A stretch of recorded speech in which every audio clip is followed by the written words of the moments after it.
Hey guys, welcome back to my channel. Today I'm going to show you how you can prevent any website to play protected content, copyright content on your Chrome. So in order to do that, you can click three dot at the top right corner of your screen and go to the settings.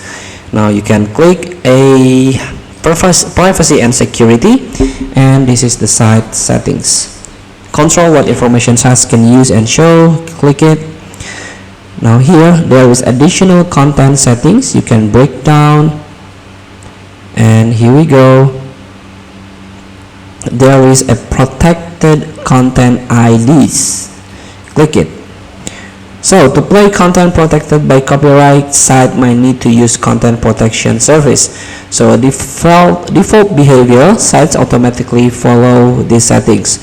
On default, sites can play protected content, but if you want to prevent, if you want to disable copyright content, protected content on some sites or all sites, you can click this. So media with copyright might not play. Do not allow sites to play protected content. Feel free to try. Thank you for watching. Don't forget to comment, like, and subscribe, and so click this button below. See you in the next video.